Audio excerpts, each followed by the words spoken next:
Nilakantam Kamalanayanam Yogiveer Dhyanagамyam Vande Vishnu Bhavabhayharanam Sarvalokaiknathanam. Lord of Mahalakshmi, who has divine lotus eyes, who is a great yogi, a great meditator, who is a divine warrior, who is always in meditation, he who removes the sorrows, I bow to that Lord Vishnu, who is the Lord of the universe. Boliye Ramchandra Bhagwan ki Jai, Sadguru Ashutosh Maharaj ki Jai, Sache Darbar ki Jai. Today is the day of celebration. We are celebrating this day across the globe because this day is the 9th day of the waning moon. Today, Lord Ram came upon this earth. The 7th avatar of Lord Vishnu in the form of Ramchandra, who came on this earth to bring light, to live a character of a being that has tolerance, that has patience, that has kindness for all mankind. Ram's character teaches us how to be a real human being on this earth. The first stage of Lord Ram takes place when he goes to his guru, who was Guru Vasisht, for education. Most of his childhood time was spent with his guru. In ancient time, the education system was not just based on mentally educating and mentally developing a child, but was based on all three levels. It was based on physical education, mental education, and spiritual education. At age of 8, when Lord Ram goes to his guru Vasisht and gets admitted to the school, in the Gurukul, which is the education system in ancient time, where a child goes and stays with the master for many years. The master teaches them military knowledge of physical education and develops them with mental education, with scriptural knowledge and different subjects such as mathematics, science, chemistry, physics, and many parts of the Vedas that consist of physical science and metaphysical science. And the master, the guru, also teaches the spiritual science, the spiritual education. The master teaches the mantras and the real power of the mantras through Brahma Gyan meditation technique. Lord Ram attained all three levels of education from his guru Vasisht. He learned the knowledge of bow and arrow, how to physically protect yourself, how to play the role in a military. He became a great leader over the years in military. How Ram later in his life designed a military that was so strong, that was built with the base of meditation. In today's modern time, our military people face different challenges. Sometimes they lose their confidence and their ability and their power due to mental stress. But Ram, who fought such a huge battle, he was able to overcome all troubles because he was a great meditator. The way his education developed him made him successful on all challenges of his life. Ram growing older, it was the day when he was to be put on the throne, and when that morning came, he had to leave for the jungles and live in jungles for 14 years. His life transitioned and changed so quickly, but he did not feel any weakness in this stage of life. He was very strong in these challenges of his life. So Ram teaches us a character of satisfaction, kindness, and loyalty. He was loyal to his family, to his parents, and he was loyal to his wife. He was kind to all beings and he was satisfied with anything he got in life. Whatever he had, he gave it away. This was his character. As time changed on this earth, the education also changed. We changed into another system which was called a Shishukul system. This system is where the guru goes to the child's home to educate them. And even in this system, there was education that was based on all three layers: the physical education, the mental education, and the spiritual education. Over the years, again, time came, which is today's time we call modern education system. In today's education system, we are only based on physical and mental development, but we never focus on spiritual development of a child. And this is why today many human beings across the globe lack the power of self-strength and the willpower.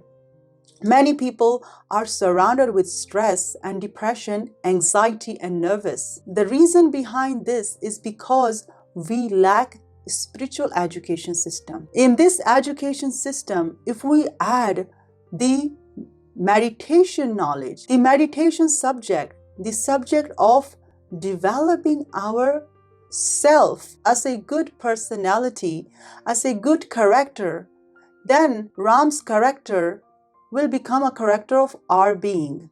Then Ram will not be just a existence to worship from Treta age, but will be existence of our life when we meditate and become the character of Ram. Just as Ram, who under the guidance of his guru Vasisht, he developed himself and he was a great moral human being. He had a character of great disciplines and a character of great warrior.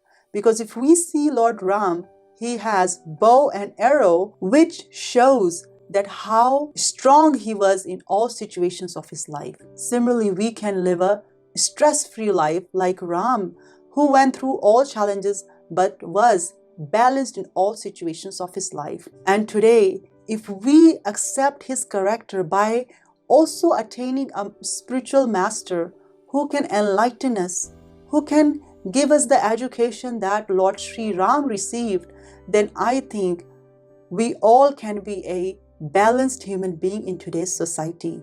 We can live in a peaceful society with all human beings in peace and harmony. So the great celebration of this day will take place in our life is when we realize Ram in our life.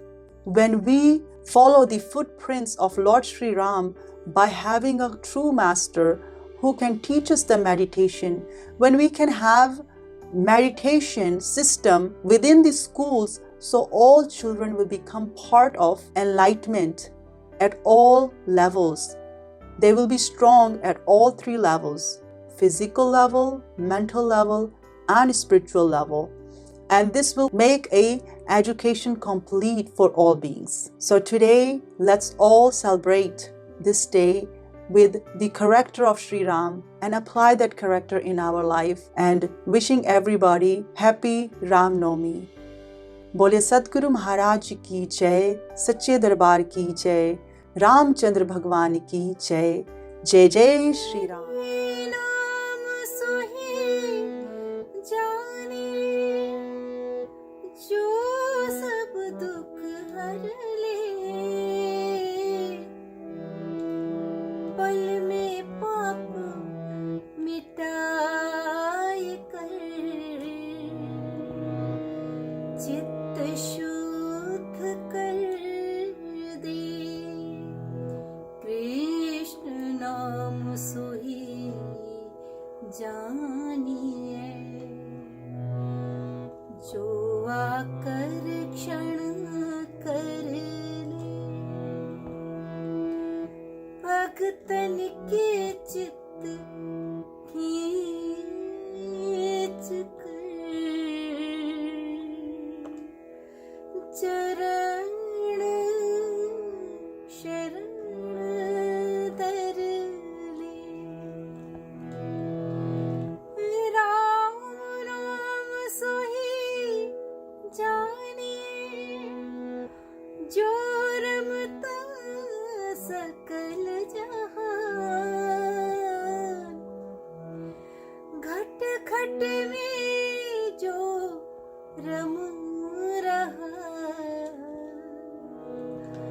उसको राम पहचान।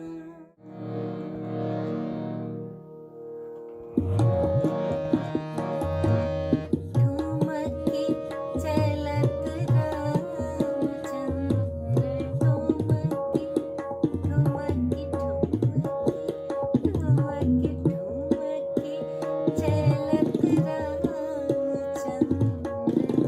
बाजत पैजनी या ठुमके चलत रामचंद्र, बाजत पैजनी या ठुमके चलत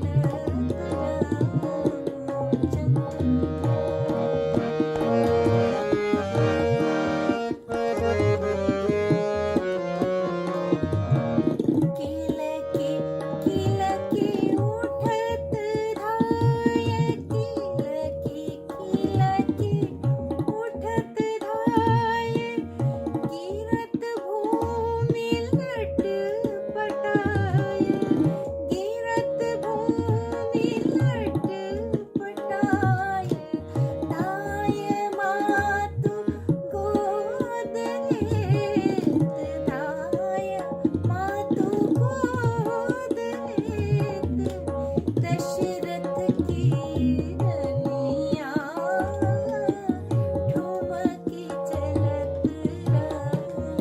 रामचंद्र, बाजत पैजनिया ठुमके चलत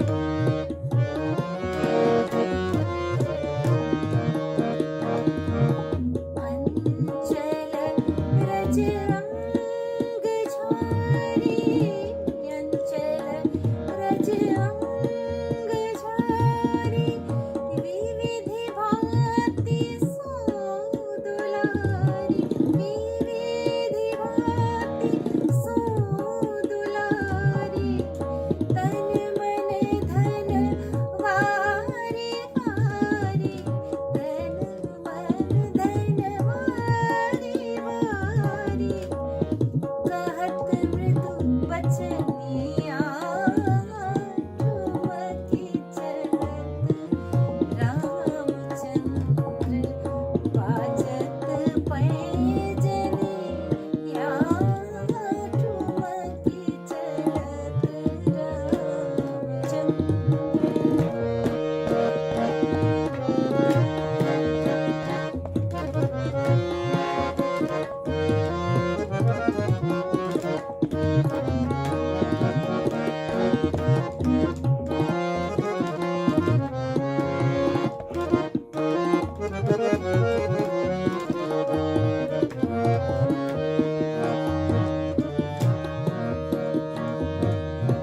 विद्रुम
छवि के समान, रघुवर छवि के समान, रघुवर छवि बनिया,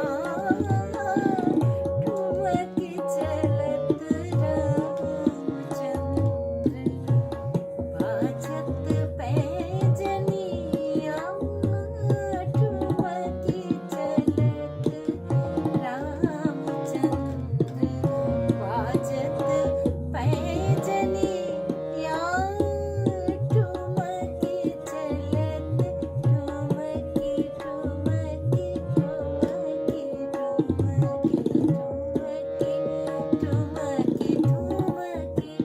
ठुमकी ठुमकी ठुमकी ठुमकी ठुमकी ठुमकी ठुमकी चलत रामचंद्र, बाजत पैजनिया, ठुमकी चलत रामचंद्र। बोलिए श्री सतगुरु महाराज की जय, सच्चे दरबार की जय। प्रभु ਦੇ ਪਿਆਰਿਓ, ਸਰਵ ਸ਼੍ਰੀ ਆਸ਼ੂਤੋਸ਼ ਮਹਾਰਾਜ ਜੀ ਦੀ ਕਿਰਪਾ ਦੇ ਦੁਆਰਾ ਅੱਜ ਫਿਰ ਆਪਾਂ ਨੂੰ ਸਤਸੰਗ ਵਿਚਾਰ ਕਰਨ ਦਾ ਅਵਸਰ ਮਿਲਿਆ ਹੈ। ਅੱਜ ਆਪਾਂ ਰਾਮ ਨੌਮੀ ਦੇ ਪਰਬ ਦੇ ਉੱਤੇ ਵਿਚਾਰ ਕਰਾਂਗੇ। ਸਭ ਤੋਂ ਪਹਿਲਾਂ ਜਿੰਨੇ ਵੀ ਭਗਤ ਪਿਆਰੇ ਸਾਧਕ ਹਨ ਗੁਰੂ ਮਹਾਰਾਜ ਜੀ ਦੇ, ਉਹਨਾਂ ਸਭ ਨੂੰ ਰਾਮ ਨੌਮੀ ਦੇ ਪਵਿੱਤਰ ਦਿਹਾੜੇ ਦੇ ਉੱਤੇ ਲੱਖ ਲੱਖ ਵਧਾਈ ਦਿੱਤੀ ਜਾਂਦੀ ਹੈ। ਅੱਜ ਆਪਾਂ ਵਿਚਾਰ ਕਰਦੇ ਹਾਂ ਕਿ ਰਾਮ ਨੌਮੀ ਤੋਂ ਕੀ ਭਾਵ ਹੈ। ਪ੍ਰਭੂ ਸ਼੍ਰੀ ਰਾਮ ਦਾ ਜਨਮ ਦਿਹਾੜਾ। ਅੱਜ ਜੇ ਅਗਰ ਕਿਸੇ ਨੂੰ ਪੁੱਛਿਆ ਜਾਏ ਕਿ ਕੀ ਤੁਸੀਂ ਜਾਣਦੇ ਹੋ ਕਿ ਪ੍ਰਭੂ ਸ਼੍ਰੀ ਰਾਮ ਕਿਉਂ ਆਏ ਸਨ ਸੰਸਾਰ ਦੇ ਉੱਤੇ, ਉਹ ਭਗਵਾਨ ਸੰਸਾਰ ਦੇ ਉੱਤੇ ਕਿਉਂ ਪ੍ਰਗਟ ਹੋਏ, ਕੀ ਕਾਰਨ ਸੀ ਔਰ ਉਸ ਦੀ ਕੀ ਲੀਲਾ ਸੀ, ਤਾਂ ਹਰ ਇਨਸਾਨ ਸਿਰਫ 1 ਮਿੰਟ ਦੇ ਵਿੱਚ ਹੀ ਗੱਲ ਖਤਮ ਕਰ ਦਿੰਦਾ ਹੈ। ਹਾਂਜੀ ਹਾਂ, ਅਸੀਂ ਜਾਣਦੇ ਹਾਂ। ਜਾਨੀ ਜਾਨੀ ਦੇ ਰਾਜਾ ਰਾਮ ਕੀ ਕਹਾਣੀ, ਅੰਤਰ ਜੋਤ ਰਾਮ ਪ੍ਰਗਾਸੇ ਗੁਰਮੁਖ ਵਿਰਲੇ ਜਾਣੀ। ਕਿ ਪ੍ਰਭੂ ਸ਼੍ਰੀ ਰਾਮ ਨੇ ਅਯੁੱਧਿਆ ਦੇ ਵਿੱਚ ਜਨਮ ਲਿਆ। ਜਦੋਂ ਥੋੜੇ ਵੱਡੇ ਹੋਏ, ਰਾਜ ਤਿਲਕ ਹੋਇਆ, ਹੋਣ ਤੋਂ ਪਹਿਲਾਂ ਰਾਜ ਤਿਲਕ ਹੋਣ ਤੋਂ ਪਹਿਲਾਂ ਉਹਨਾਂ ਨੂੰ 14 ਸਾਲ ਦਾ ਵਨਵਾਸ ਦਿੱਤਾ ਗਿਆ। ਔਰ ਜਦੋਂ ਵਨਵਾਸ ਕੱਟਣ ਦੇ ਲਈ ਮਾਤਾ ਸੀਤਾ ਔਰ ਲక్ష్మణ ਜੀ ਦੇ ਨਾਲ ਗਏ ਤਾਂ ਉੱਥੇ ਜੰਗਲਾਂ ਦੇ ਵਿੱਚ ਰਾਵਣ ਰਾਖਸ਼ ਨੇ ਮਾਤਾ ਸੀਤਾ ਦਾ ਹਰਨ ਕਰ ਲਿਆ ਔਰ ਪ੍ਰਭੂ ਸ਼੍ਰੀ ਰਾਮ ਰਾਵਣ ਦਾ ਵੱਧ ਕਰਕੇ ਮਾਤਾ ਸੀਤਾ ਜੀ ਨੂੰ ਲੈ ਕੇ ਵਾਪਸ ਆ ਗਏ। ਬਸ ਇੰਨੀ ਕਹਾਣੀ ਹਰ ਇਨਸਾਨ ਜਾਣਦਾ ਹੈ। ਲੇਕਿਨ ਆਪਾਂ ਅੱਜ ਵਿਚਾਰ ਕਰਨਾ ਹੈ ਗਹਿਰਾਈ ਦੇ ਵਿੱਚ ਕਿ ਪ੍ਰਭੂ ਸ਼੍ਰੀ ਰਾਮ ਦੇ ਆਉਣ ਦਾ ਕਾਰਨ ਕੀ ਸੀ, ਕਿਉਂ ਆਏ ਸੰਸਾਰ ਤੇ, ਮਹਾਪੁਰਸ਼ ਕਿਉਂ ਆਉਂਦੇ ਹਨ ਸੰਸਾਰ ਦੇ ਉੱਤੇ। ਜਦੋਂ ਜਦੋਂ ਵੀ ਧਰਤੀ ਦੇ ਉੱਤੇ ਅਤਿਆਚਾਰ ਜ਼ੁਲਮ ਵੱਧਦਾ ਹੈ, ਉਦੋਂ ਪਰਮਾਤਮਾ ਨੂੰ ਆਉਣਾ ਪੈਂਦਾ ਹੈ। ਪਰਮਾਤਮਾ ਆਪਣੇ ਭਗਤਾਂ ਦੇ ਕਸ਼ਟ, ਅਤਿਆਚਾਰ ਜਦੋਂ ਹੋਣਾ ਸ਼ੁਰੂ ਹੋ ਜਾਂਦਾ ਹੈ ਤਾਂ ਆਪਣੇ ਭਗਤਾਂ ਦੇ ਲਈ ਆਉਂਦਾ ਹੈ। ਔਰ ਜਦੋਂ ਵੀ ਸੱਚ ਧਰਤੀ ਦੇ ਉੱਤੇ ਆਇਆ ਤਾਂ ਉਸ ਵੇਲੇ ਦੇ ਜੋ ਰੂੜੀਵਾਦੀ ਲੋਕ, ਅਗਿਆਨੀ ਲੋਕ, ਕੱਟੜਪੰਥੀ ਲੋਕ, ਵਿਰੋਧੀ ਲੋਕ, ਉਹ ਭਗਵਾਨ ਦਾ ਪੂਰੀ ਤਰ੍ਹਾਂ ਵਿਰੋਧ ਕਰਦੇ ਹਨ। ਇਹਨਾਂ ਵਿਰੋਧੀ ਲੋਕਾਂ ਦਾ ਉਸ ਵੇਲੇ ਭਿਆਨਕ ਰੂਪ ਸਾਹਮਣੇ ਆਉਂਦਾ ਹੈ ਜਿਸ ਵਕਤ ਪਰਮਾਤਮਾ ਦੇ ਪ੍ਰਤੱਖ ਪ੍ਰਗਟ ਹੋਣ ਦਾ ਸਮਾਂ ਆਉਂਦਾ ਹੈ। ਉਸ ਵੇਲੇ ਇਹ ਲੋਕ ਬਹੁਤ ਭਿਆਨਕ ਰੂਪ ਧਾਰਨ ਕਰ ਲੈਂਦੇ ਹਨ। ਪਰ ਲੇਕਿਨ ਇਹ ਅਟਲ ਸਚਾਈ ਹੈ ਕਿ ਹਮੇਸ਼ਾ ਸੱਚ ਦੀ ਜਿੱਤ ਹੁੰਦੀ ਹੈ ਔਰ ਜਦੋਂ ਵੀ ਪਰਮਾਤਮਾ ਆਉਂਦਾ ਹੈ ਸਰੀਰ ਧਾਰਨ ਕਰਕੇ, ਉਸ ਵੇਲੇ ਉਹ ਸੱਚ ਦਾ ਮਾਰਗ ਦਰਸ਼ਨ ਕਰਦਾ ਹੈ। ਸਾਰੀ ਦੁਨੀਆ ਨੂੰ, ਪੂਰੀ ਮਾਨਵਤਾ ਨੂੰ ਸੱਚ ਦੇ ਮਾਰਗ ਤੇ ਚਲਾਉਂਦਾ ਹੈ ਔਰ ਧਰਮ ਦੀ ਸਥਾਪਨਾ ਕਰਦਾ ਹੈ। ਭਗਵਾਨ ਸ਼੍ਰੀ ਕ੍ਰਿਸ਼ਨ ਜੀ ਵੀ ਲਿਖਦੇ ਹਨ यदा यदा ही धर्मस्य ग्लानिर्भवति भारत अभ्युत्थानम अधर्मस्य तदात्मानं सिरजाम्यहम्।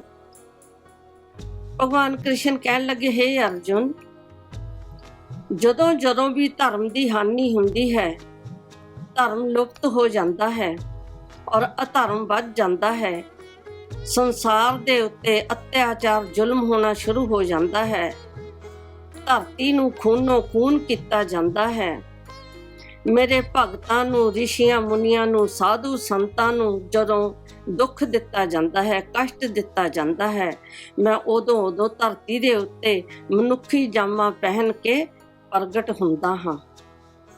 ਔਰ ਜਦੋਂ ਮੈਂ ਪ੍ਰਗਟ ਹੁੰਦਾ ਹਾਂ ਤਾਂ ਸਾਧੂ ਸੰਤਾਂ ਦੀ, ਸੱਜਣ ਪੁਰਸ਼ਾਂ ਦੀ ਰੱਖਿਆ ਕਰਦਾ ਹਾਂ ਔਰ ਧਰਮ ਦੀ ਸਥਾਪਨਾ ਕਰਦਾ ਹਾਂ। ਮੈਂ ਹਰ ਯੁੱਗ ਦੇ ਵਿੱਚ ਆਉਂਦਾ ਹਾਂ। ਜਦੋਂ ਵੀ ਅਤਿਆਚਾਰ ਜ਼ੁਲਮ ਵੱਧਦਾ ਹੈ, ਮੈਂ ਉਦੋਂ ਹੀ ਧਰਤੀ ਦੇ ਉੱਤੇ ਆਉਂਦਾ ਹਾਂ,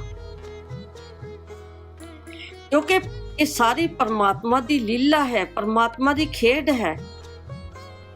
ਪਰਮਾਤਮਾ ਨੂੰ ਬਾਜੀਗਰ ਵੀ ਕਿਹਾ ਗਿਆ ਹੈ, ਕਿਉਂਕਿ ਮਹਾਪੁਰਸ਼ਾਂ ਨੇ ਪਰਮਾਤਮਾ ਨੂੰ ਬਾਜੀਗਰ ਇਸ ਲਈ ਕਿਹਾ ਕਿ ਜਿਸ ਤਰ੍ਹਾਂ ਇੱਕ ਬਾਜੀਗਰ ਸੰਸਾਰ ਦੇ ਉੱਤੇ ਆਉਂਦਾ ਹੈ ਤਾਂ ਇੱਕ ਨਗਰ ਦੇ ਵਿੱਚ ਜਾਂਦਾ ਹੈ, ਡਮਰੂ ਵਜਾ ਕੇ ਪਹਿਲਾਂ ਪੂਰੀ ਕਾਇਨਾਤ ਨੂੰ ਇਕੱਠੀ ਕਰ ਲੈਂਦਾ ਹੈ। ਔਰ ਜਿਸ ਵਕਤ ਨਗਰ ਦੇ ਸਾਰੇ ਲੋਕ ਇਕੱਠੇ ਹੋ ਜਾਂਦੇ ਹਨ, ਉਸ ਵਕਤ ਉਹ ਕਦੇ ਨੱਚਦਾ ਹੈ, ਕਦੇ ਗਾਉਂਦਾ ਹੈ, ਕਦੇ ਹੱਸਦਾ ਹੈ, ਕਦੇ ਦੌੜਦਾ ਹੈ, ਕਦੇ ਰੋਂਦਾ ਹੈ, ਕਦੇ ਹਸਾਉਂਦਾ ਹੈ। ਤਰ੍ਹਾਂ ਤਰ੍ਹਾਂ ਦੀ ਉਹ ਨਾਟਕ ਕਰ ਕਰਕੇ ਦਿਖਾਉਂਦਾ ਹੈ। ਔਰ ਉਸ ਤੋਂ ਬਾਅਦ ਜਦੋਂ ਉਹਦਾ ਖੇਡ ਖਤਮ ਹੋ ਜਾਂਦਾ ਹੈ ਤਾਂ ਉਹ ਪੂਰੀ ਆਪਣੇ ਜੋ ਵੀ ਆਪਣਾ ਸਮਾਨ ਹੁੰਦਾ ਹੈ ਸਮੇਟ ਕੇ ਉੱਥੋਂ ਚਲਾ ਜਾਂਦਾ ਹੈ। ਔਰ ਉੱਥੇ ਕੀ ਹੁੰਦਾ ਹੈ, ਸਿਰਫ ਇੱਕ ਰਾਖ ਦੀ ਢੇਰੀ ਰਹਿ ਜਾਂਦੀ ਹੈ। ਇਸੇ ਤਰ੍ਹਾਂ ਪਰਮਾਤਮਾ ਜਦੋਂ ਮਨੁੱਖੀ ਜਾਮਾ ਪਹਿਨ ਕੇ ਸੰਸਾਰ ਦੇ ਉੱਤੇ ਆਉਂਦਾ ਹੈ ਤਾਂ ਉਹ ਲੀਲਾ ਕਰਦਾ ਹੈ, ਡਮਰੂ ਵਜਾ ਕੇ, ਭਾਵ ਕੇ ਬ੍ਰਹਮ ਗਿਆਨ ਦੇ ਕੇ ਉਹ ਪੂਰੀ ਕਾਇਨਾਤ ਨੂੰ ਇਕੱਠੀ ਕਰਦਾ ਹੈ ਔਰ ਇਕੱਠੀ ਕਰਕੇ ਉਹਨਾਂ ਨੂੰ ਸੱਚ ਦੇ ਮਾਰਗ ਤੇ ਚਲਾਉਂਦਾ ਹੈ। ਪਰ ਕੁਝ ਲੋਕ ਹਨ ਜੋ ਕਿ ਭਗਵਾਨ ਦਾ ਫਿਰ ਵਿਰੋਧ ਕਰਦੇ ਹਨ, ਕਿਉਂਕਿ ਇਹ ਪਰਮਾਤਮਾ ਦੀ ਲੀਲਾ ਹੈ। ਕਹਿੰਦੇ ਹਨ ਕਿ ਗੁਣ ਅਤੇ ਔਗਣ ਦੋਨਾਂ ਦਾ ਮੇਲ ਹੈ ਸੰਸਾਰ ਦੇ ਵਿੱਚ। ਹਰ ਇਨਸਾਨ, ਪੂਰੀ ਸ੍ਰਿਸ਼ਟੀ ਦੇ ਵਿੱਚ ਦੋ ਪਹਿਲੂ ਹਨ। ਅਗਰ ਗੁਣ ਹਨ ਤਾਂ ਔਗਣ ਵੀ ਹੈ, ਰਾਮ ਹੈ ਤੇ ਰਾਵਣ ਵੀ ਹੈ। ਔਰ ਭਗਵਾਨ ਸ਼੍ਰੀ ਕ੍ਰਿਸ਼ਨ ਜੀ ਹਨ ਤਾਂ ਕੰਸ ਵੀ ਹੈ, ਔਰ ਰਾਤ ਹੈ ਤਾਂ ਦਿਨ ਵੀ ਹੈ। ਮਤਲਬ ਕਿ ਵੀ ਜਦੋਂ ਵੀ ਭਗਵਾਨ ਧਰਤੀ ਤੇ ਆਉਂਦਾ ਹੈ, ਉਸ ਦੇ ਨਾਲ ਸ਼ੈਤਾਨ ਵੀ ਆਉਂਦਾ ਹੈ, ਰਾਖਸ਼ ਵੀ ਆਉਂਦੇ ਹਨ। ਔਰ ਇਹਦੀ ਇੱਕ ਬਹੁਤ ਵੱਡੀ ਇੱਕ ਕਹਾਣੀ, ਕਥਾ ਆਉਂਦੀ ਹੈ ਇਤਿਹਾਸ ਦੇ ਵਿੱਚ ਕਿ ਬ੍ਰਹਮਾ ਜੀ ਦੇ ਚਾਰੇ ਪੁੱਤਰ ਸਨਕ, ਸਨਕਾਦਿਕ, ਸਨੰਦਨ ਤੇ ਸਨਤ ਕੁਮਾਰ ਇੱਕ ਵਾਰੀ ਉਹ ਭ੍ਰਮਣ ਕਰ ਰਹੇ ਸਨ ਪੂਰੀ ਦੁਨੀਆ ਦਾ। ਉਹਨਾਂ ਦੇ ਮਨ ਦੇ ਵਿੱਚ ਇੱਛਾ ਹੋਈ ਕਿ ਚਲੋ ਆਪਾਂ ਭਗਵਾਨ ਦੇ ਦਰਸ਼ਨ ਕਰਕੇ ਆਈਏ। ਮਨ ਦੇ ਵਿੱਚ ਬੜੀ ਤੀਬਰ ਇੱਛਾ ਸੀ ਭਗਵਾਨ ਦੇ ਦਰਸ਼ਨਾਂ ਦੀ। ਚੱਲ ਪਏ। ਜਿਸ ਵਕਤ ਭਗਵਾਨ ਵਿਸ਼ਨੂੰ ਜੀ ਦੇ ਦਰਬਾਰੇ ਤੇ ਪਹੁੰਚੇ ਤਾਂ ਉਹਨਾਂ ਦੇ ਦਰਵਾਜ਼ੇ ਦੇ ਅੱਗੇ ਦੋ ਪਹਿਰੇਦਾਰ ਖੜੇ ਸਨ, ਜਿਨ੍ਹਾਂ ਦਾ ਨਾਮ ਸੀ ਜੈ ਅਤੇ ਵਿਜੈ। ਉਹਨਾਂ ਨੇ ਜਾ ਕੇ ਰਿਸ਼ੀ ਪੁੱਤਰਾਂ ਨੇ ਉਹਨਾਂ ਪਹਿਰੇਦਾਰਾਂ ਨੂੰ ਕਿਹਾ ਕਿ ਅਸੀਂ ਭਗਵਾਨ ਦੇ ਦਰਸ਼ਨ ਕਰਨ ਲਈ ਆਏ ਹਾਂ, ਬਹੁਤ ਦੂਰ ਤੋਂ ਆਏ ਹਾਂ, ਸਾਡਾ ਸੁਨੇਹਾ ਜਾ ਕੇ ਦਿਓ ਭਗਵਾਨ ਨੂੰ ਕਿ ਰਿਸ਼ੀ ਪੁੱਤਰ ਆਏ ਹਨ। ਔਰ ਜੋ ਵਿਜੈ ਅਤੇ ਜੈ ਸਨ ਉਹ ਕਹਿਣ ਲੱਗੇ ਕਿ ਭਗਵਾਨ ਵਿਸ਼ਰਾਮ ਕਰ ਰਹੇ ਹਨ, ਤੁਸੀਂ ਅਜੇ ਭਗਵਾਨ ਦੇ ਦਰਸ਼ਨ ਨਹੀਂ ਕਰ ਸਕਦੇ। ਉਹ ਬੜੇ ਹੈਰਾਨ ਹੋਏ। ਬ੍ਰਹਮਾ ਜੀ ਦੇ ਚਾਰੇ ਪੁੱਤਰ ਬਹੁਤ ਹੈਰਾਨ, ਕਹਿਣ ਲੱਗੇ ਕਿ ਤੁਸੀਂ ਜਾਣਦੇ ਹੋ ਤੁਸੀਂ ਕੀ ਕਹਿ ਰਹੇ ਹੋ? ਭਗਵਾਨ ਵਿਸ਼ਰਾਮ ਕਰ ਰਹੇ ਹਨ।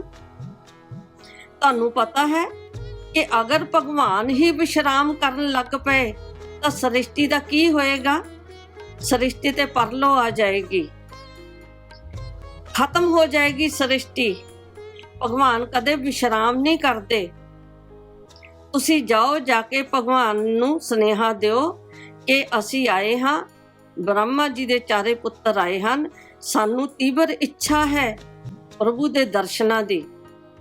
ਲੇਕਿਨ ਉਹ ਦਵਾਰਪਾਲ ਕਹਿਣ ਲੱਗੇ ਕਿ ਨਹੀਂ, ਤੁਹਾਨੂੰ ਨਹੀਂ ਪਤਾ, ਮੈਂ ਇੱਕ ਵਾਰੀ ਕਹਿ ਦਿੱਤਾ ਕਿ ਭਗਵਾਨ ਵਿਸ਼ਰਾਮ ਕਰ ਰਹੇ ਹਨ, ਤੁਸੀਂ ਭਗਵਾਨ ਨੂੰ ਨਹੀਂ ਮਿਲ ਸਕਦੇ।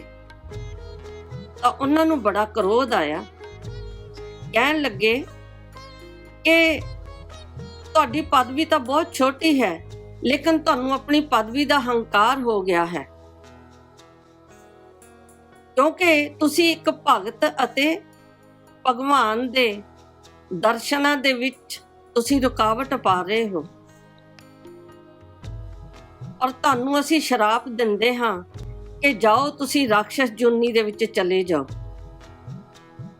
ਕਿਉਂਕਿ ਤੁਸੀਂ ਸਾਨੂੰ ਭਗਵਾਨ ਦੇ ਦਰਸ਼ਨਾਂ ਤੋਂ ਵਾਂਝਿਆ ਰੱਖਿਆ ਹੈ।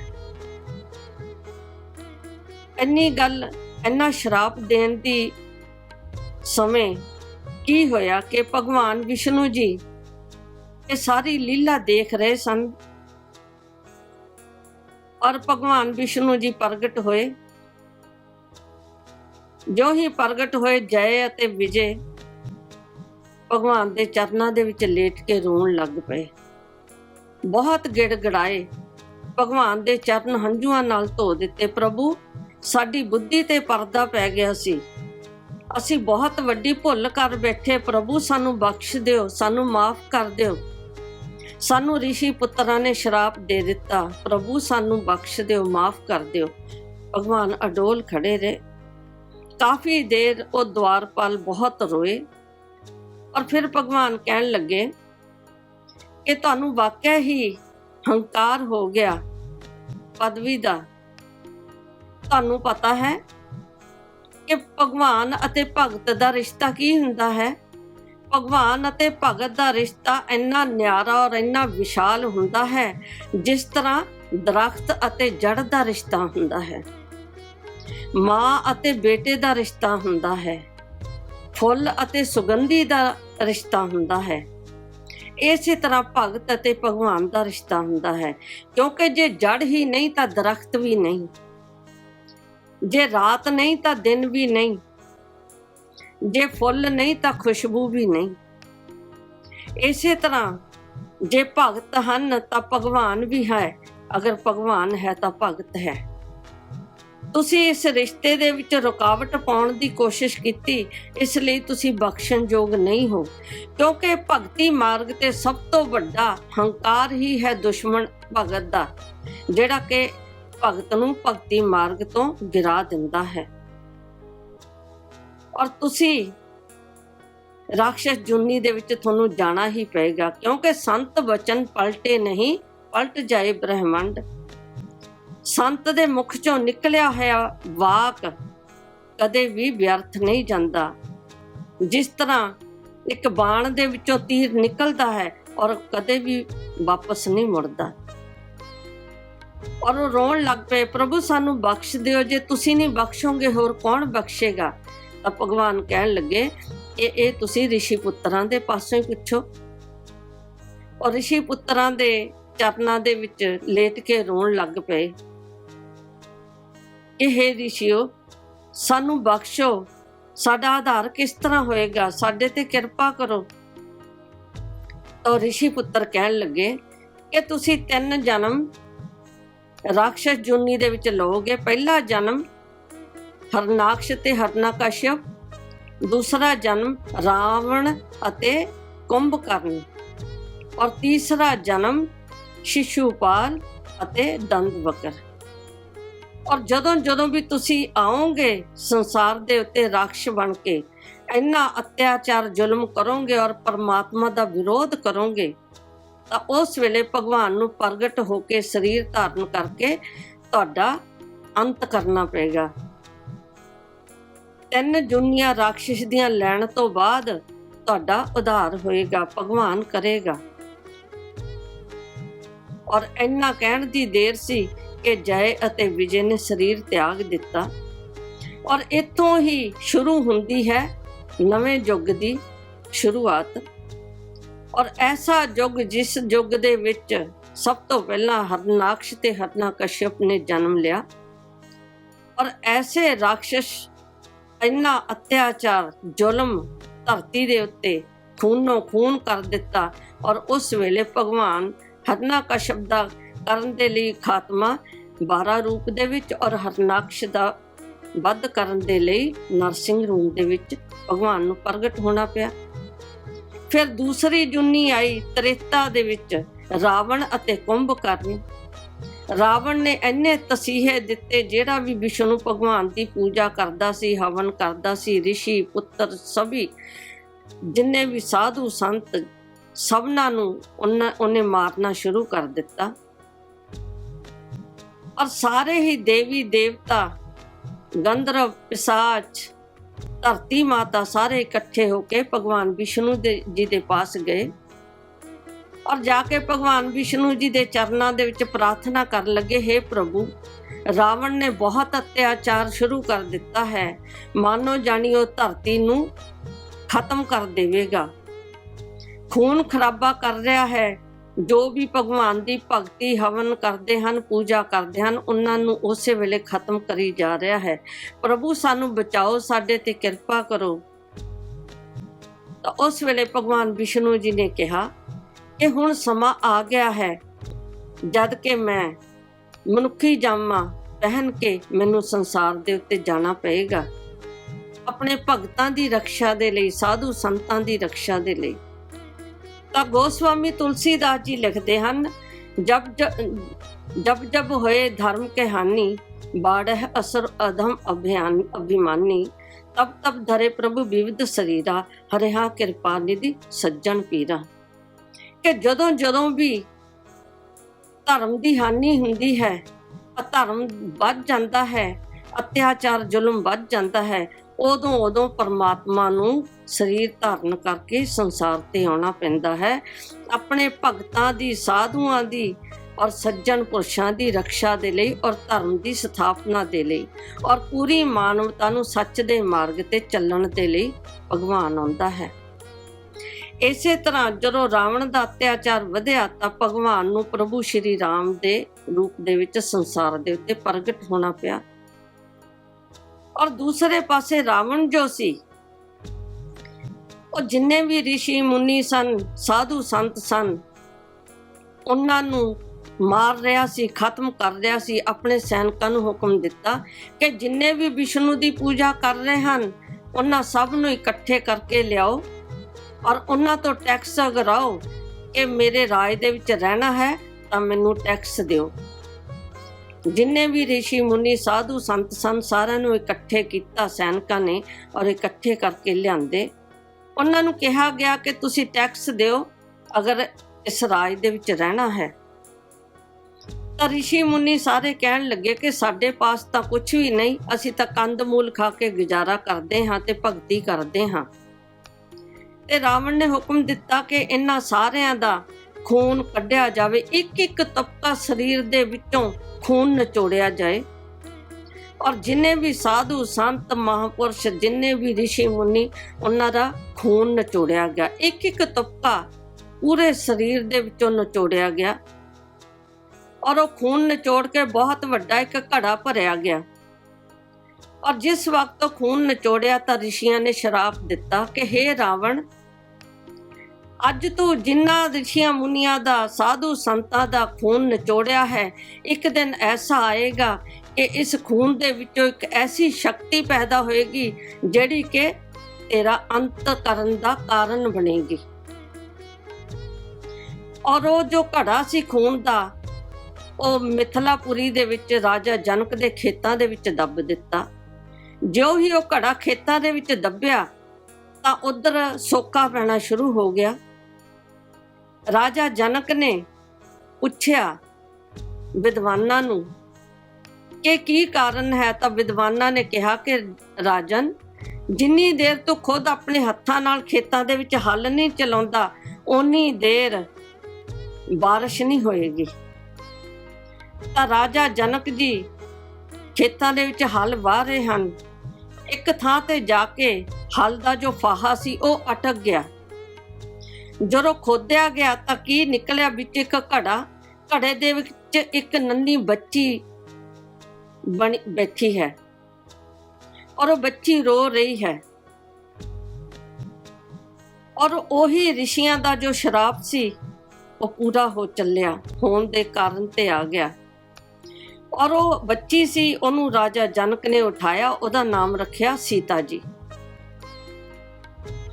ਔਰ ਉਹੀ ਸੀਤਾ ਪ੍ਰਭੂ ਸ਼੍ਰੀ ਰਾਮ ਦੇ ਨਾਲ ਉਹਨਾਂ ਦੀ ਸ਼ਾਦੀ ਹੋਈ। ਔਰ ਪ੍ਰਭੂ ਸ਼੍ਰੀ ਰਾਮ ਦੇ ਨਾਲ ਜਦੋਂ ਸ਼ਾਦੀ ਹੋਈ ਤਾਂ ਜਿਸ ਵਕਤ ਉਹਨਾਂ ਦਾ ਰਾਜ ਤਿਲਕ ਹੋਣ ਲੱਗਾ ਪ੍ਰਭੂ ਸ਼੍ਰੀ ਰਾਮ ਦਾ, ਤੇ ਉਸ ਵਕਤ ਉਹਨਾਂ ਨੂੰ 14 ਸਾਲ ਦਾ ਬਨਵਾਸ ਦਿੱਤਾ ਗਿਆ। ਔਰ 14 ਸਾਲ ਦੇ ਬਨਵਾਸ ਦੇ ਦੌਰਾਨ ਜਦੋਂ ਜੰਗਲਾਂ ਵਿੱਚ ਗਏ ਤਾਂ ਉੱਥੇ ਰਾਵਣ ਨੇ ਮਾਤਾ ਸੀਤਾ ਦਾ ਹਰਨ ਕਰ ਲਿਆ। ਔਰ ਮਾਤਾ ਸੀਤਾ ਹੀ ਕਾਰਨ ਬਣੀ ਰਾਵਣ ਦੇ ਅੰਤ ਦੀ, ਰਾਵਣ ਦੇ ਨਾਸ਼ ਦੀ, ਰਾਵਣ ਦੇ ਵਿਨਾਸ਼ ਦੀ, ਲੰਕਾ ਦੇ ਵਿਨਾਸ਼ ਦਾ ਕਾਰਨ ਬਣੇ ਮਾਤਾ ਸੀਤਾ ਜੀ। ਔਰ ਪ੍ਰਭੂ ਸ਼੍ਰੀ ਰਾਮ ਨੇ ਮਾਤਾ ਸੀਤਾ ਨੂੰ ਆਜ਼ਾਦ ਕਰਾਇਆ ਔਰ ਰਾਵਣ ਦਾ ਵੱਧ ਕੀਤਾ। ਔਰ ਉਸ ਤੋਂ ਬਾਅਦ ਤੀਸਰੀ ਜੁਨੀ ਜੈ ਅਤੇ ਵਿਜੇ ਦੀ ਸ਼ਿਸ਼ੂਪਾਲ ਅਤੇ ਦੰਦਵਕਰ ਦੇ ਨਾਮ ਨਾਲ ਹੋਈ, ਜੋ ਕਿ ਦੁਆਪਰ ਯੁੱਗ ਦੇ ਵਿੱਚ ਉਸ ਵਕਤ ਭਗਵਾਨ ਸ਼੍ਰੀ ਕ੍ਰਿਸ਼ਨ ਜੀ ਪ੍ਰਗਟ ਹੋਏ।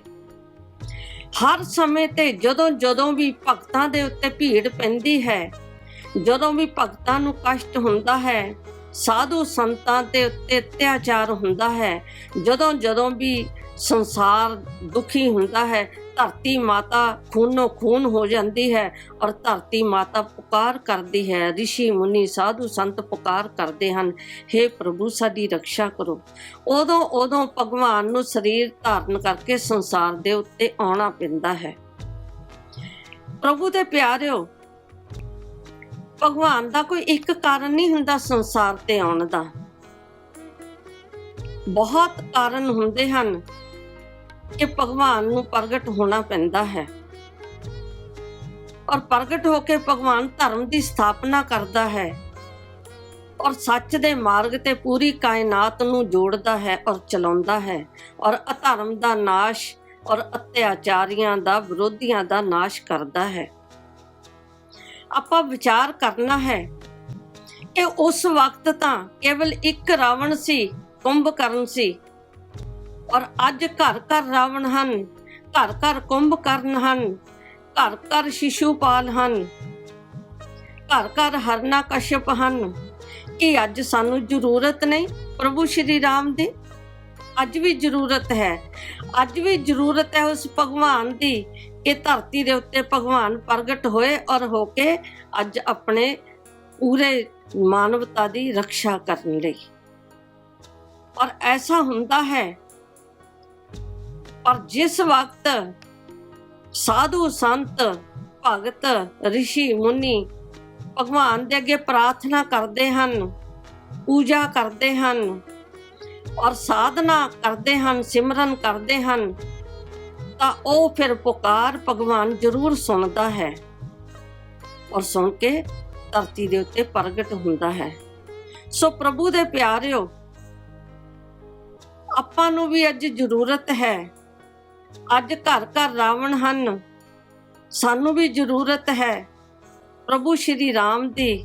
ਔਰ ਕਿਵੇਂ ਸਾਨੂੰ ਸਿਮਰਨ ਸਾਧਨਾ ਔਰ ਭਗਤੀ ਦੇ ਮਾਰਗ ਤੇ ਚੱਲਦੇ ਹੋਏ, ਸੇਵਾ ਕਰਦੇ ਹੋਏ ਸਾਨੂੰ ਪ੍ਰਾਰਥਨਾ ਦੀ ਵੀ ਲੋੜ ਹੈ। ਬਹੁਤ ਜ਼ਰੂਰੀ ਹੈ ਦਿਨ ਰਾਤ ਭਗਵਾਨ ਦੇ ਚਰਨਾਂ 'ਚ ਪ੍ਰਾਰਥਨਾ ਕਿ ਹੇ ਪ੍ਰਭੂ ਰੱਖਿਆ ਕਰੋ, ਪੂਰੀ ਮਾਨਵਤਾ ਦੀ, ਸਰਬੱਤ ਦਾ ਭਲਾ ਕਰੋ ਪ੍ਰਭੂ, ਔਰ ਧਰਤੀ ਦੇ ਉੱਤੇ ਪ੍ਰਗਟ ਹੋਵੋ। ਸੋ ਗੁਰੂ ਰੂਪ ਪਿਆਰੀ ਸਾਧ ਸੰਗਤ ਜੀ, ਇਹ ਜੋ ਗੁਰੂ ਮਹਾਰਾਜ ਜੀ ਦੀ ਕਿਰਪਾ ਦੇ ਦੁਆਰਾ ਵਿਚਾਰ ਦਿੱਤੇ ਗਏ, ਇਹਨਾਂ ਵਿਚਾਰਾਂ ਨੂੰ ਇੱਥੇ ਹੀ ਰੋਕਦੀ ਹਾਂ। ਸੋ ਬੋਲੀਏ ਸ਼੍ਰੀ ਸਤਿਗੁਰੂ ਮਹਾਰਾਜ ਕੀ ਜੈ, ਸੱਚੇ ਦਰਬਾਰ ਕੀ ਜੈ। ਜੈ ਸ਼੍ਰੀ ਰਾਮ, जय श्री राम। हे दुख भंजन मारुति नंदन, हे दुख भंजन मारुति नंदन, सुन लो मेरी पुकार, सुन लो मेरी पुकार।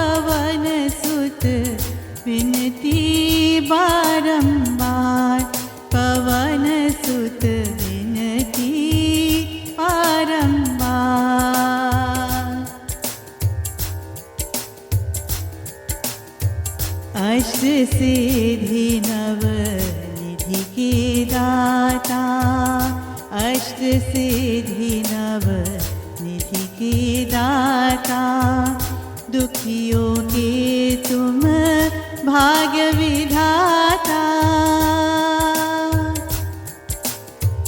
अष्ट सिद्धि नव निधि के दाता, दुखियों के तुम भाग्य विधाता।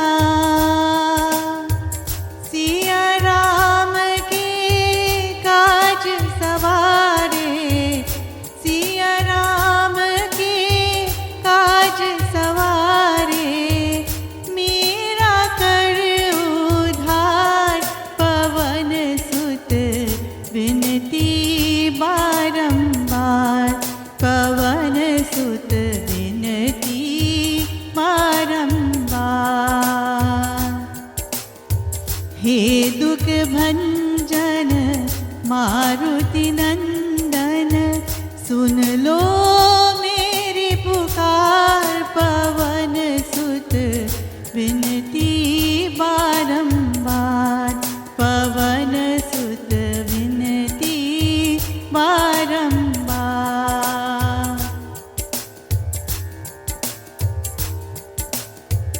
अपरंपार है शक्ति तुम्हारी, तुम पर ऋग है अवध बिहारी।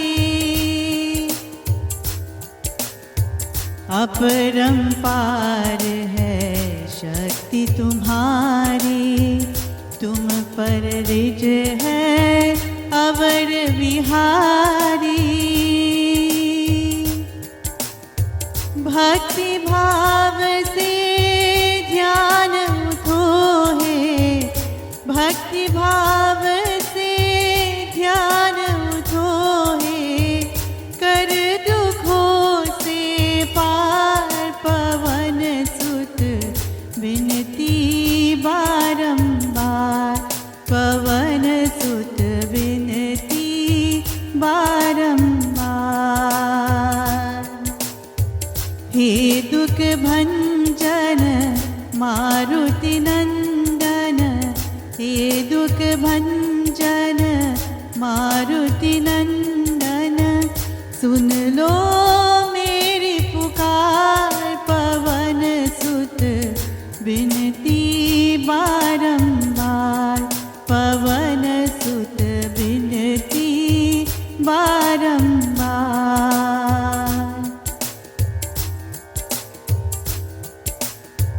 जपो निरंतर नाम तिहारा, जपो निरंतर नाम तिहारा, अब नहीं कोरो तेरा द्वारा। जपो निरंतर नाम तिहारा, अब नहीं छोड़ो तेरा द्वारा। राम भक्त मोहे शरण में लीजे, राम भक्त मोहे शरण में लीजे, भव सागर से तार, पवन सुत विनती बारंबार, पवन सुत विनती बारंबार।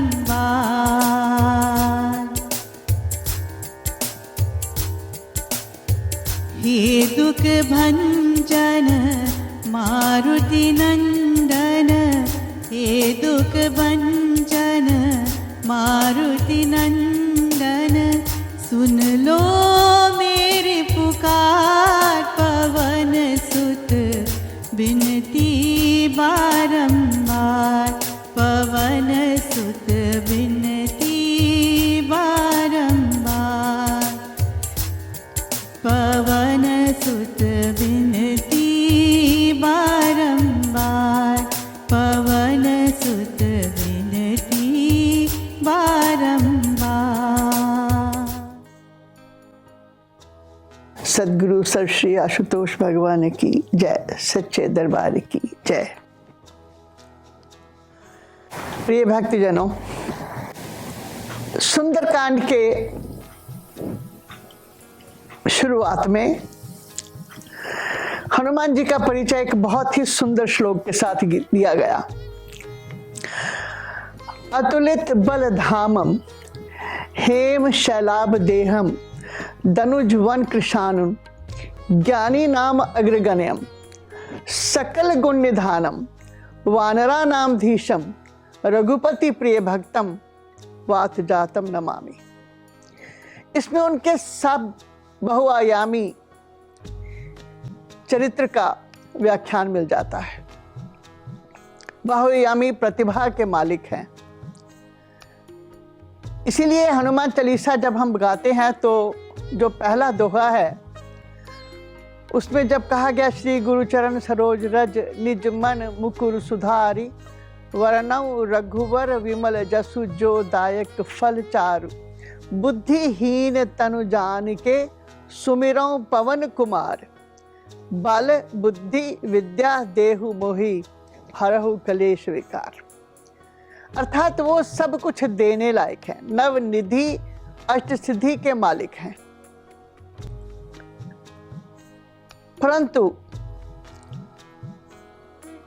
जो हनुमान भक्त हैं वो जानते हैं कि हनुमान जी के चरित्र में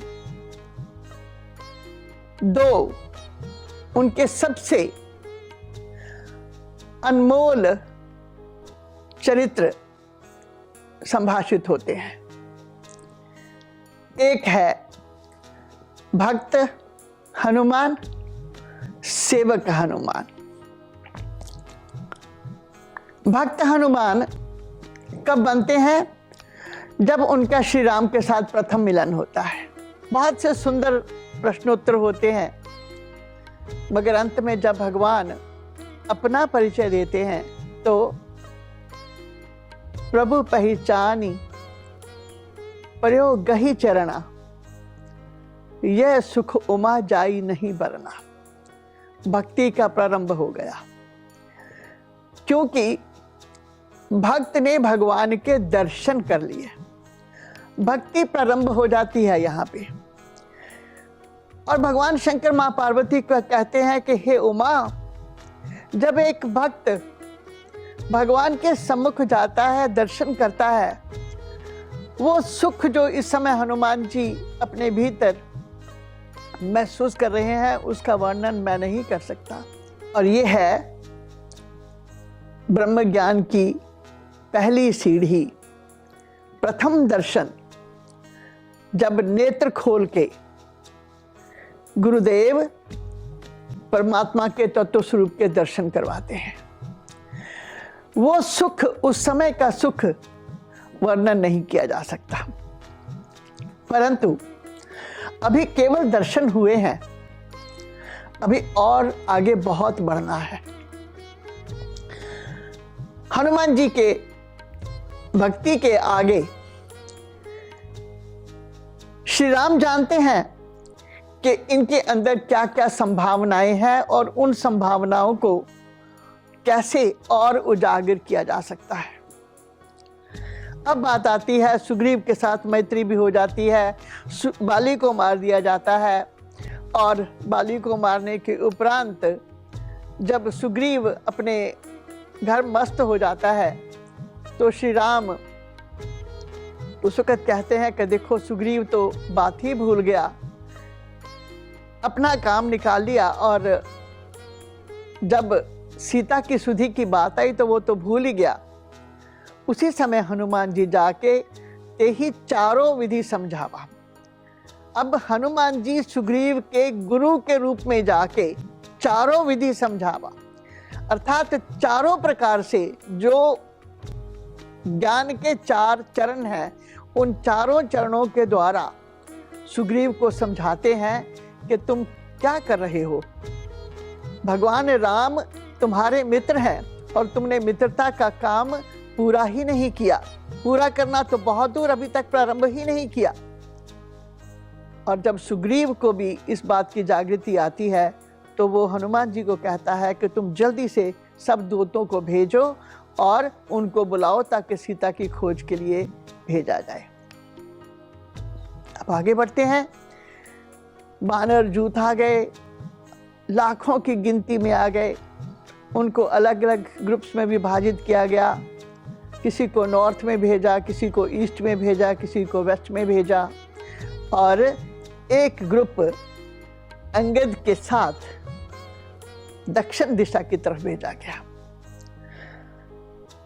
बहुत सी रुकावटें हैं रास्ते में आती हैं, पार करते जा रहे हैं। अंत में जाके सागर के किनारे जब पहुंच जाते हैं तो देखते हैं इतना विशाल 100 योजन का सागर है, इसको कैसे पार किया जाएगा।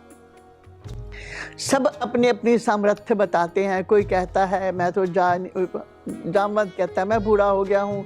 अंगद कहते हैं मैं जा तो सकता हूँ मगर वापस आने के बारे में मैं अभी पूरा तरह तैयार नहीं हूँ, पता नहीं आ पाऊँगा कि नहीं आ पाऊँगा। तब हनुमान जी एक तरफ खड़े हैं। तो हनुमान जी जब उस समुद्र के किनारे पे खड़े हैं और जामवंत जी उनको बताते हैं, कवन सो काज कठिन जग माही, जो नहीं होई तात तुम पाही। हमारे गुरुदेव ने भी यही कहा है कि हे सज्जन साधको, ऐसा कौन सा काम है जो तुम नहीं कर सकते। तूफानी मौसम में जो तूफानी चाल दिखाएगा, युग उसके ही गुण गाएगा। हमें भी यही कहा गया है, सज्जन साधक बनो, क्योंकि उनका मिशन बहुत वृहद है, उनका मिशन बहुत बड़ा है, विश्व में शांति का मिशन। और हम बार बार इस बात को कहते हैं, विश्व में शांति कैसे आएगी? ब्रह्म ज्ञान से। ब्रह्म ज्ञान कहाँ से मिलेगा? दिव्य ज्योति जागृति संस्थान से। एक एक प्रेमी, एक एक प्रीचर हनुमान बने। हनुमान बनने की यात्रा प्रारंभ करो, क्योंकि भक्ति प्रारंभ हो चुकी है ब्रह्म ज्ञान के प्रथम दर्शन के साथ, और उस स्पर्श के साथ हमारे भीतर का स्रोत भी फूट चुका है। अब केवल आवश्यकता है उस साधना की जिसके द्वारा हनुमान जी ने समुद्र लांघा था। ये समुद्र लांघना है हमें भी। और सबसे उत्तम गुण उनमें क्या है? राम काज करिबे को आतुर। वो आतुरता भीतर लानी है हमने। जब तक वो आतुरता नहीं होगी, जब तक वो एक ऐसा बवंडर अंदर से ना उठे कि मुझे प्रभु के कार्य में सहायक होना है, सहयोगी होना है, और उस सहयोग को देने के लिए हम सबको हनुमान बनना पड़ेगा, क्योंकि मुद्रिका हमें मिल चुकी है ब्रह्म ज्ञान के रूप में। उस मुद्रिका को लेके माँ सीता की खोज भीतर से होनी है, और जब माँ सीता की खोज भीतर से होगी तो वो युद्ध समाप्त हो जाएगा जो विकारों के साथ हर मानव लड़ रहा है। जब विकारों के साथ लड़ने वाला युद्ध समाप्त होगा तो एक शांति, परमानेंट शांति, शाश्वत शांति स्थापित हो जाएगी। जब हर जीव के अंदर वो शाश्वत शांति की स्थापना होगी तो विश्व कैसे शांत नहीं होगा, समाज कैसे शांत नहीं होगा।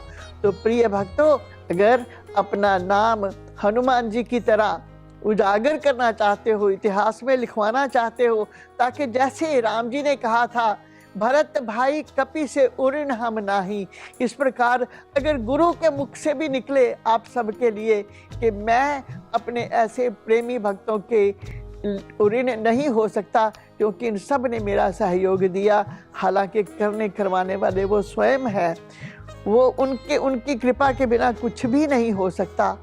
हे प्रेमी भक्तों, हनुमान जी के गुणों को आत्मसात करो और इस मिशन की ओर आगे बढ़ो, ताकि ये मिशन जल्दी से जल्दी कामयाब हो और हमारे महाराज जी जल्दी से जल्दी वापस समाधि से आए और हम सब उनका दर्शन लाभ प्राप्त कर सकें। इसी के साथ ही मैं अपने विचारों को विराम देती हूँ और अब सबसे प्रार्थना करती हूँ कि उनके इन गुणों को, विद्यावान गुणी अति चातुर, राम काज करबे को आतर, अपने आशु राम के काम करने के लिए आतुर हो जाइए, ताकि हमें भी प्रभु जब आए तो प्रेम के साथ हमारे भी सर के ऊपर हाथ रखें, हमारे को भी गले से लगाएं और हमें भी ये कहें कि मैं आपके सारे कार्य से बहुत खुश हूँ, बहुत प्रसन्न हूँ।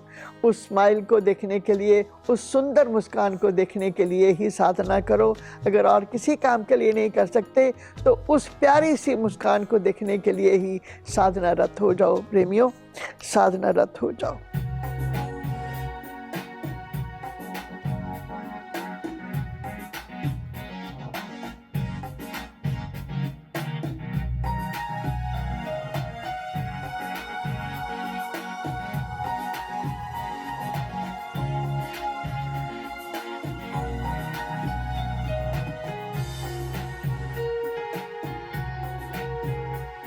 इन सूरज चांद सितारों में बहती नदियाँ के धारों में, इन सूरज चांद सितारों में बहती नदियाँ के धारों में, पतझड़ में और बहारों में, दुनिया के सभी नजारों में सतगुरु के चेहरे सा सुंदर हो, सतगुरु के चेहरे सा सुंदर मैंने देखा कुछ भी और नहीं। मैं कैसे गुण गाऊं उनके जिनकी महिमा का छोर नहीं, जिनकी महिमा का छोर नहीं, जिनकी महिमा का छोर नहीं।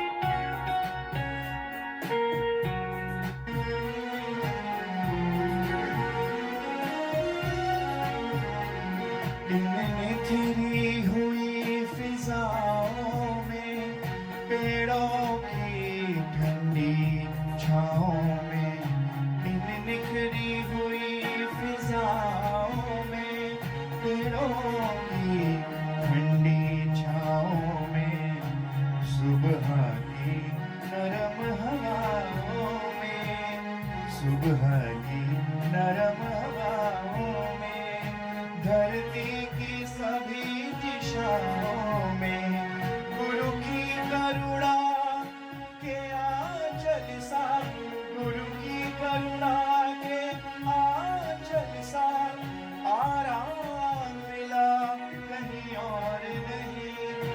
मैं कैसे गुण गाऊं उनके जिनकी महिमा का छोर नहीं, जिनकी महिमा का छोर नहीं, जिनकी महिमा का छोर नहीं।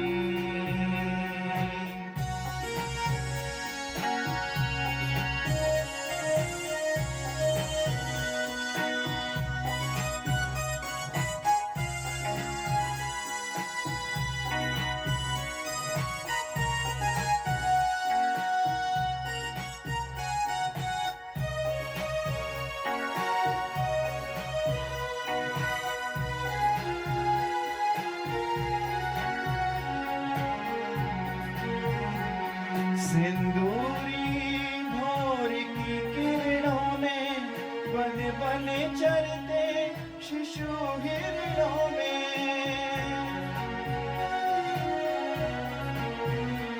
सिंदूरी भोर की किरणों में बन बन चलते शिशु हिरणों में, पर्वत को छूते बादल में, झीलों के नीले से जल में,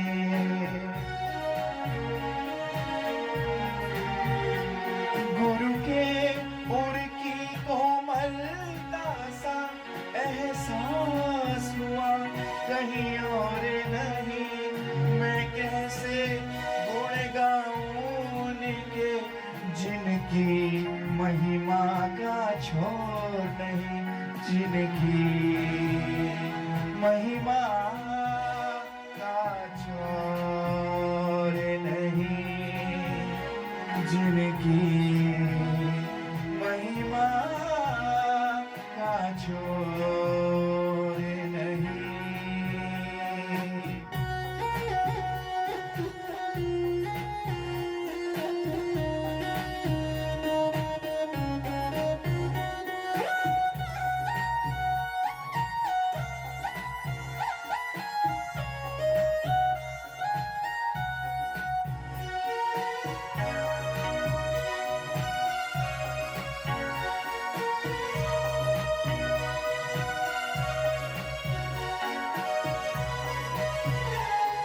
रंगों और हंसमुख फूलों में, सावन के बाग के झूलों में, रंगों और हंसमुख फूलों में, सावन और बाग के झूलों में, फसलों में और खलियानों में, फसलों में और खलियानों में, मिट्टी में और मैदानों में, मिट्टी में और मैदानों में, जो गुरु ने मुझ संग बांधी है, जो गुरु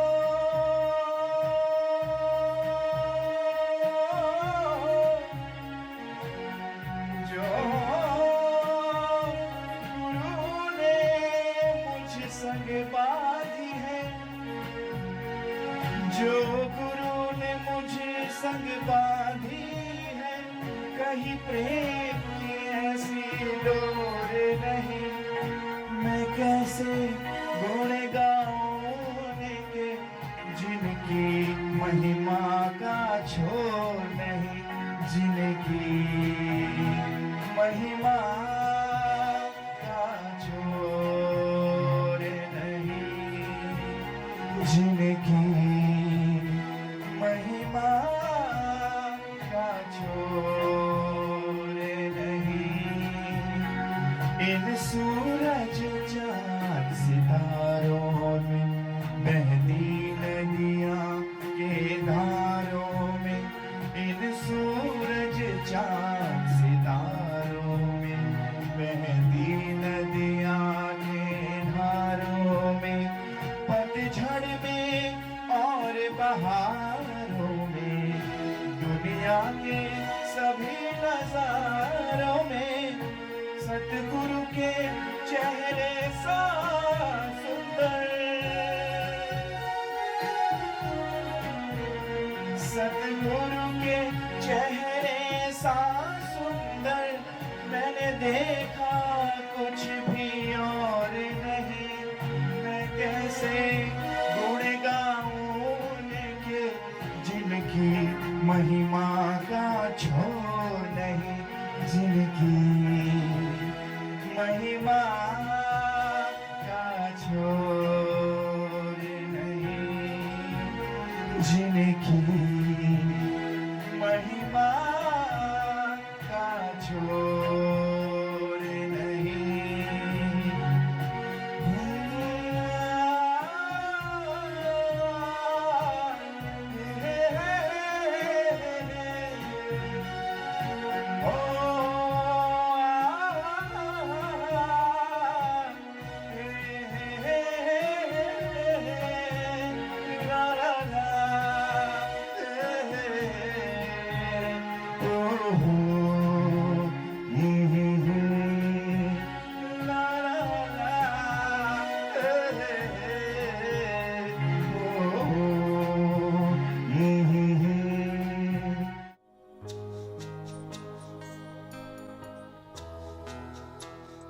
बोलिए सियापति रामचंद्र भगवान की जय, श्री सतगुरुदेव महाराज की जय। Dear devotees of DJJS, let me take this opportunity to wish you all a very, very happy Ram Navami.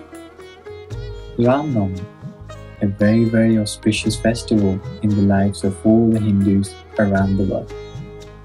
Ram Navami, as we all know it, is celebrated because it was on this very day that Lord Vishnu descended on this earth in the form of Lord Ram.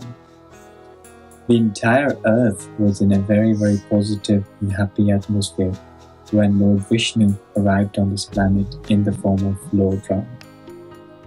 But dear brothers and sisters, as with every festival that DJJ celebrates and congratulates you on, we do not just stop there, but take it a step forward to actually try and understand the deeper meaning of the Ram Navami festival, or for any festival for that matter. So, today let us take this opportunity to take a step back and try and understand the spiritual significance of Ram Navami. Dear brothers and sisters, the central point of Ram Navami festival is Lord Rama. And Lord Ram, we know that he was an epitome of perfection. He was also known as the Purushottam, which means a perfect human being. Perfect in every aspect, perfect in whichever role he took in his form, in his lifetime, and played that part to the very best of his ability. He was a perfect son. He was a perfect husband. He was a perfect brother. He was a perfect father. That is why he was known as Purushottam.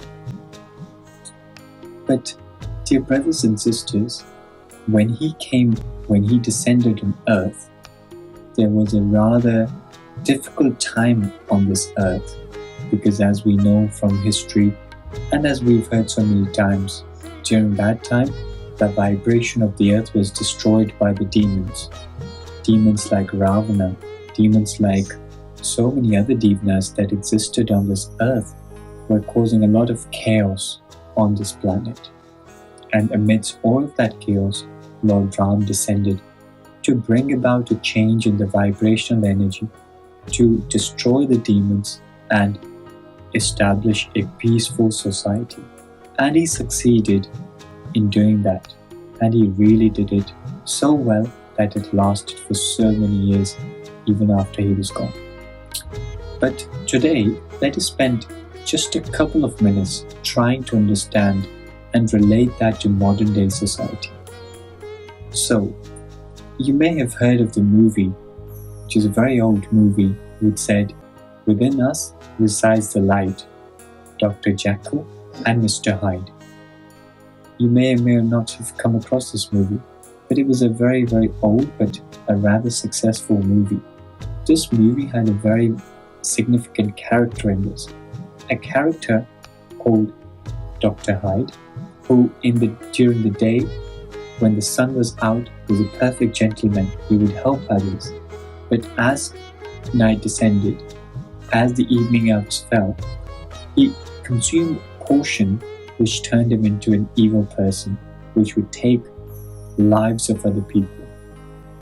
Do you think that we can relate to that character?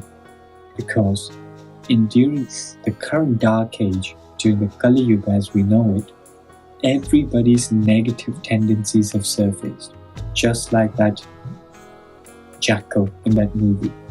So yes, we might be wearing masks when we roam around in the society, but do we actually have that personality that we portray to the others?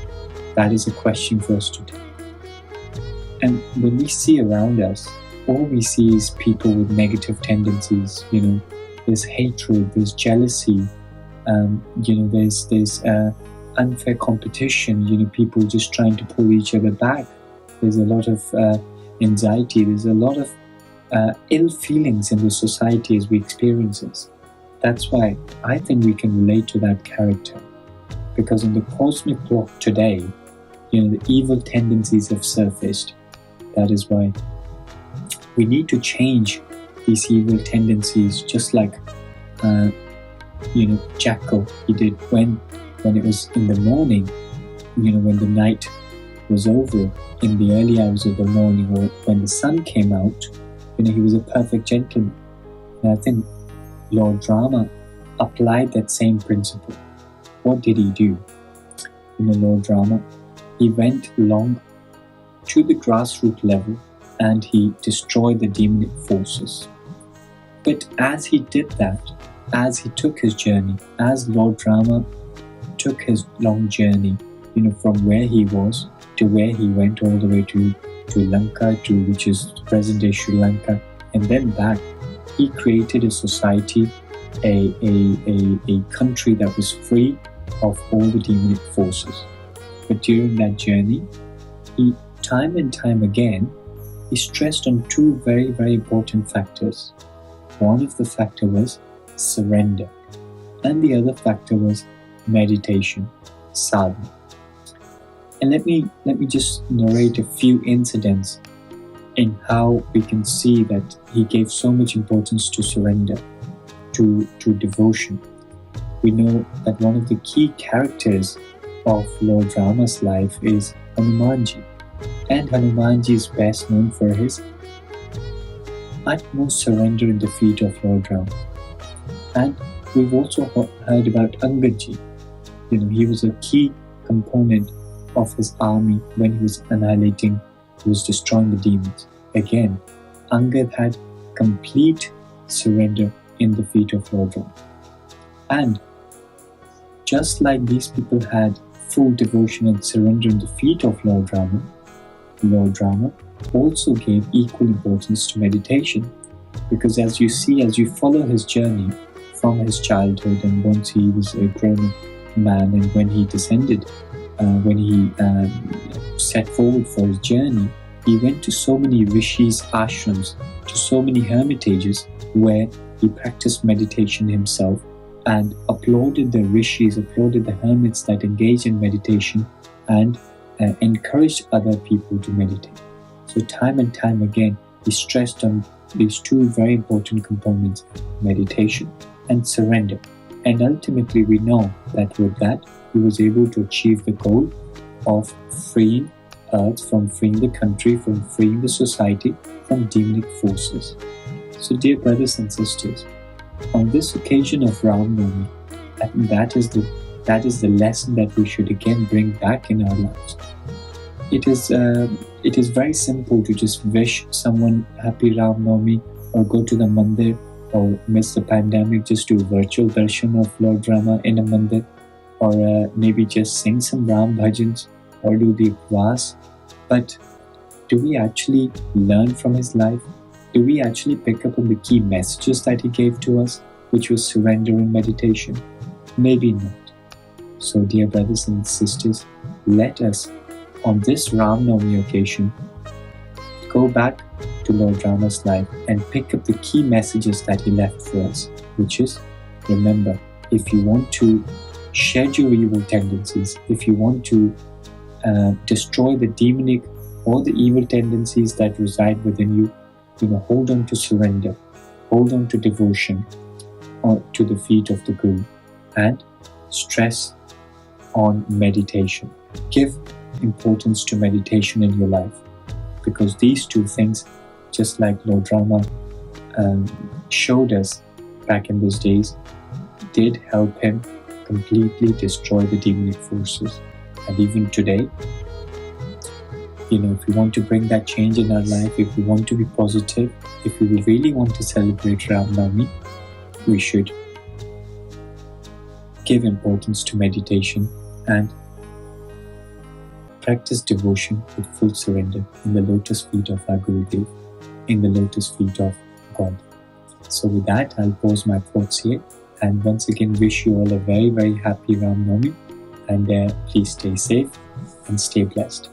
बोलिए सतगुरु श्री आशुतोष महाराज जी की जय, सच्चे दरबार की जय.